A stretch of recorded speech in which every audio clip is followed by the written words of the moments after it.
कर्पूरिघोरं करुणावतारं संसारे सारं भुजगेन्द्रहारं सदा वसन्तं हृदयारविन्दे भवं भवानी सहितं नमामि। बोलो शंकर भगवान की जय। राधे राधे दोस्तों, भक्ति सागर सोनिका चैनल में आप सबका स्वागत है। और आज हम आपके लिए लेकर आए हैं भोलेनाथ के धागे खोलने की कथा। तो आइए कथा शुरू करते हैं। भोलेनाथ के धागे जो कि माघ शीर्ष की शुक्ल पक्ष के सोमवार को खोले जाते हैं, तो जो इस सोमवार 28 नवंबर को खोले जाएंगे। तो आप सब भी याद रखना कि इस दिन ज्वार का चूरमा बनाना है, ज्वार के आटे का, और भोलेनाथ के धागे खोलने हैं। आइए कथा शुरू करते हैं। ओम नमो गणेशाय नमः। बोलो शंकर भगवान की जय, माता पार्वती की जय। एक दूर देश में एक राजा राज्य करता था जिसकी कोई औलाद नहीं थी। एक दिन वह शिकार खेलने के लिए जंगल में गया।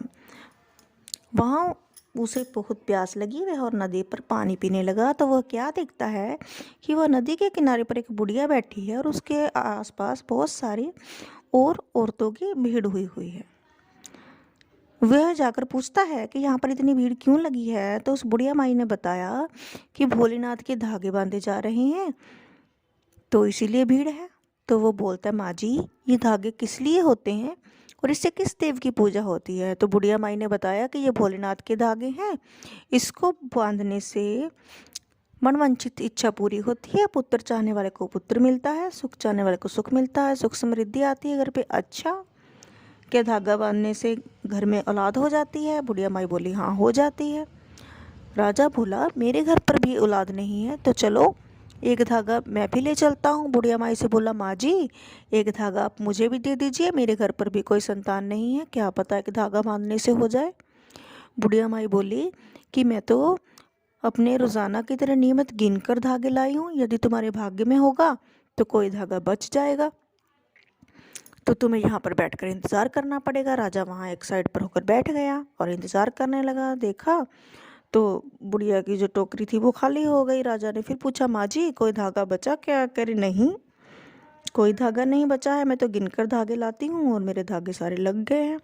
ऐसा कहकर जैसे ही वो उठने लगी और पल्ला सा झाड़ती है तो देखती है उसकी टोकरी के नीचे एक जोड़ा धागे का बचा होता है। तो बुढ़िया भी प्रसन्न हो जाती है, कह रही, लो ये तुम्हारे भाग्य का धागा है, शायद इसीलिए बच गया है, ले जाओ, ले जाकर अपनी पत्नी को बोलो कि अपने हाथ पे बांध ले। वो घर पर जाता है। राजा बहुत खुश होता है, महलों में जाता है। रानी आती है, क्या हुआ महाराज, बड़े खुश हैं आज आप, और जल्दी ही आ गए हैं, आगे तो 2-3 दिन में आते हैं।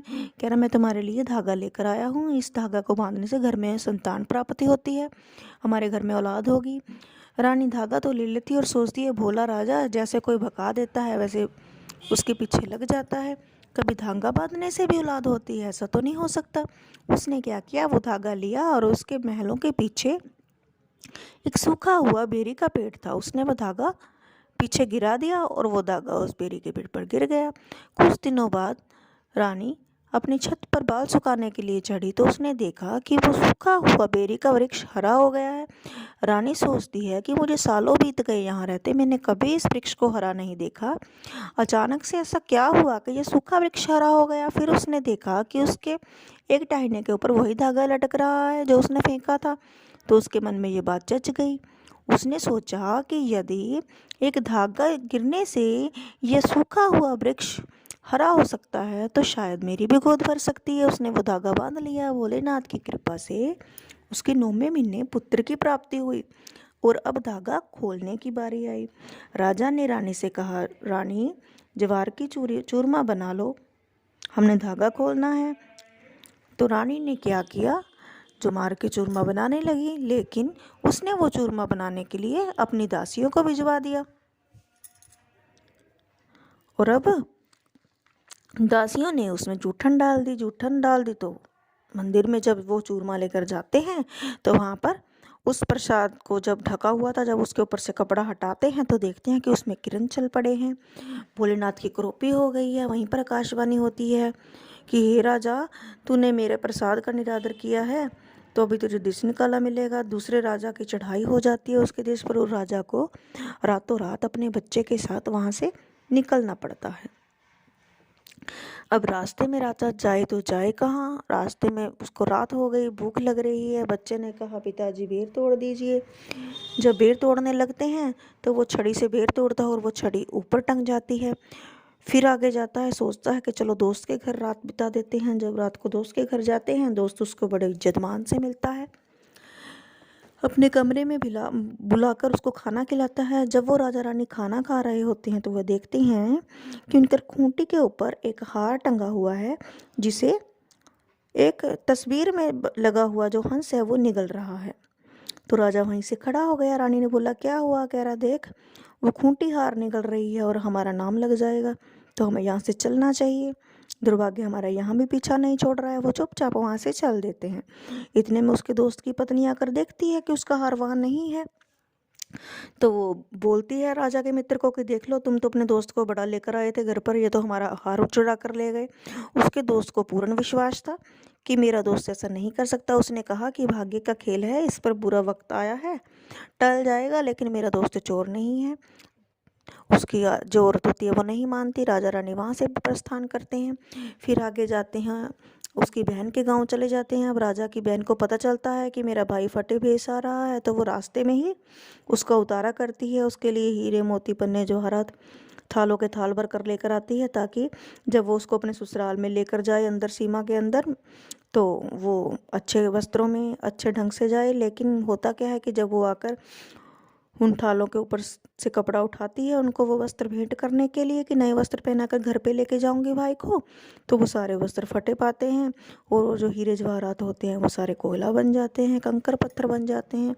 वो बड़ी निराश होती है, भैया ये तो बहुत बुरा हुआ। वो बोला बहन तेरी कोई गलती नहीं है, सब मेरे भाग्य का खेल है। वो वहीं पर मिट्टी खुदवा कर उसको वहीं पे दबा देता है और उनसे घर नहीं जाता है।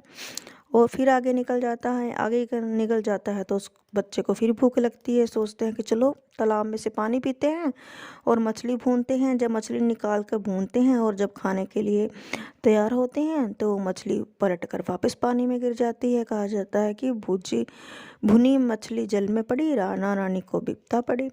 राजा निराश होकर और आगे चला जाता है। आगे एक साधु महात्मा की कुटिया आती है।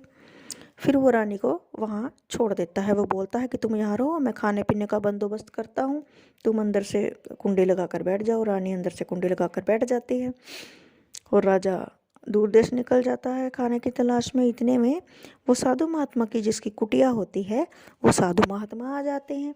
वो आकर पूछते हैं कि मेरी कुटिया के अंदर कौन है, कुटिया खोलो। फिर वो कहती हैं कि पहले मुझे धर्म की बेटी बनाइए, मैं तो फिर कुटिया खोलूँगी। जो साधु महात्मा होते हैं उसको वचन देते हैं और उसको धर्म की बेटी बना लेते हैं।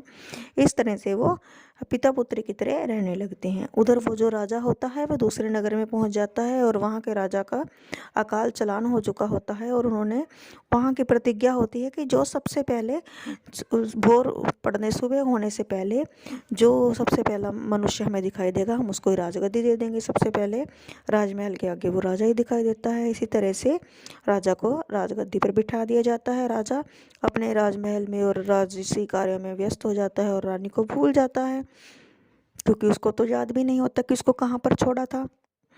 तो उधर एक दिन वापस यही मार्गशीर्ष का सोमवार आता है और धागे खोलने की बारी आती है। रानी को याद आता है कि पिछली बार मेरी गलती से हम बिछड़ गए थे, तो इस बार मैं भोलेनाथ से क्षमा प्रार्थना करूंगी और धागा खोलूंगी। तो वो अपने पिता से कहती है, जो धर्म के पिता मुनि बनाए होते हैं, कि पिताजी आप जाइए और मेरे लिए आज जवार का आटा लेकर आइए, मैंने अपना धागा खोलना है।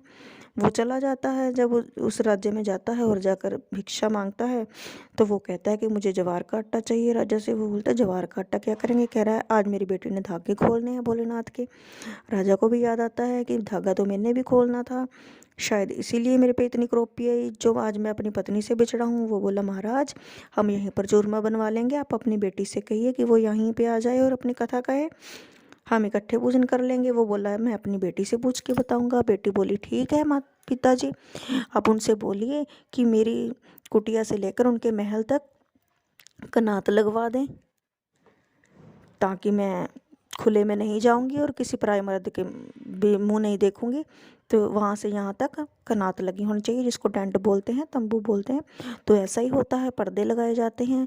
रानी 7 पर्दों के पीछे बैठ जाती है, राजा बैठ जाता है। पूछने लगता है कि वो बोलती है कथा सुनिए। वो बोला कौन सी कथा सुनेंगे। वो बोले आप बीती सुनाऊँ या जग बीती सुनाऊँ। राजा बोला जग बीती तो सभी सुनाते हैं, आप बीती सुना दीजिए।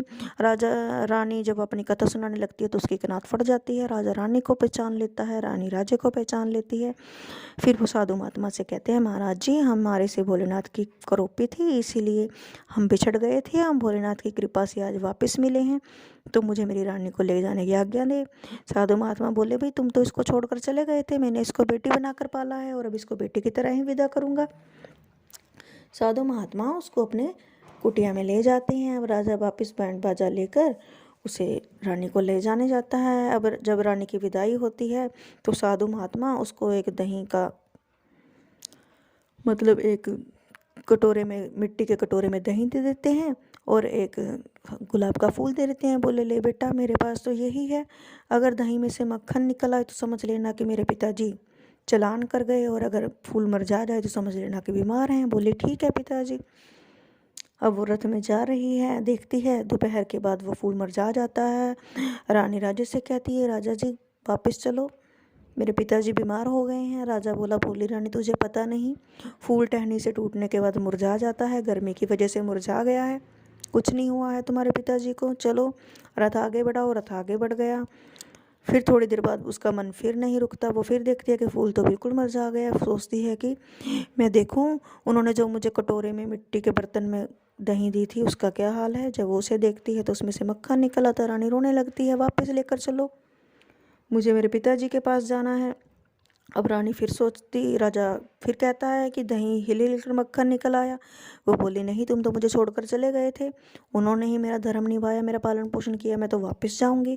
जब वापस जाती है तो देखती है साधु महात्मा अपनी कुटिया में समाधि में लीन होते हैं और देखकर अपनी बेटी को मुस्कुरा रहे होते हैं। वो कहती पिताजी आप तो ठीक ठाक हो। वो बोला बेटी मैंने अपना धर्म निभाया, तुम्हें अपनी बेटी समझा, अब तुम्हारी बारी थी, तो मैं तुम्हारी परीक्षा ले रहा था कि देखूं जिस बेटी को मैंने बेटी बनाकर रखा क्या उसने मुझे कभी बाप का दर्जा दिया भी या नहीं दिया।